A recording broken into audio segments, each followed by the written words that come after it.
নমস্কাৰ পুনৰ নতুন এটা ভিডিঅ'ৰ সৈতে আপোনালোকক ৰিয়েল ইনফো আসামলৈ স্বাগতম জনালোঁ। যদিহে প্ৰথমবাৰৰ বাবে আপোনালোকে চেনেলটো ভিজিট কৰিছে তেন্তে অনুগ্ৰহ কৰি চেনেলটো ছাবস্ক্ৰাইব কৰি ৰাখিব নতুন ইনফৰমেশ্যনসমূহ পাবৰ বাবে।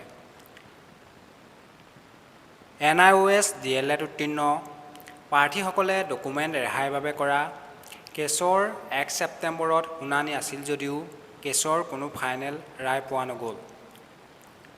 চৰকাৰী পক্ষৰ এডভোকেটে পিটিচনাৰ প্ৰাৰ্থীসকলৰ পোষ্ট হোল্ড কৰি ৰাখি নিযুক্তি প্ৰক্ৰিয়া আগুৱাই নিয়াৰ বাবে কথাবোৰ উত্থাপন কৰিছিল যদিও NIOS প্ৰাৰ্থীৰ এডভোকেটে এই ক্ষেত্ৰত বিৰোধিতা কৰি তেওঁ 2 বা 3 দিনৰ সময় বিচৰাত পুনৰ এই শুনানি 3 দিনৰ পিছত অৰ্থাৎ 4 ছেপ্টেম্বৰত লোৱা হ'ব। গতিকে সকলোৱে পুনৰ 4 ছেপ্টেম্বৰৰ ফাইনেল ৰায়ৰ বাবে অপেক্ষা কৰিব লাগিব। সকলোৰে আশা এই কেছৰ 4 তাৰিখে এটা ফাইনেল ৰিজাল্ট আহক। চৰকাৰী পক্ষই সোনকালে এই কেছৰ সমাধান বিচাৰিছে যদিও NIOSৰ ফালৰ পৰা এই ক্ষেত্ৰত সহমতত উপনীত হ'ব পৰা নাই।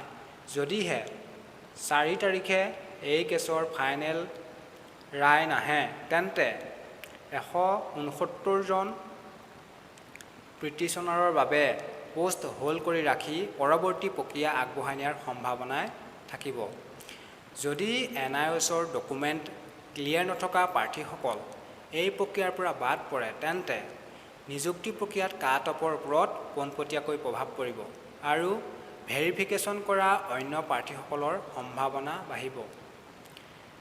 গতিকে 5550টা পদৰ বাবে চলি থকা নিযুক্তি প্ৰক্ৰিয়াৰ এই কেছৰ ফাইনেল ৰিজাল্ট 4 তাৰিখে পোৱাৰ সম্ভাৱনা আছে আৰু এই ৰায়ৰ পাছতে মেৰিট লিষ্টসমূহ প্ৰকাশ পোৱাৰ যি বাধা আছিল সেয়া আঁতৰ হ'ব আৰু মেৰিট লিষ্টসমূহ প্ৰকাশ পাব। ধন্যবাদ।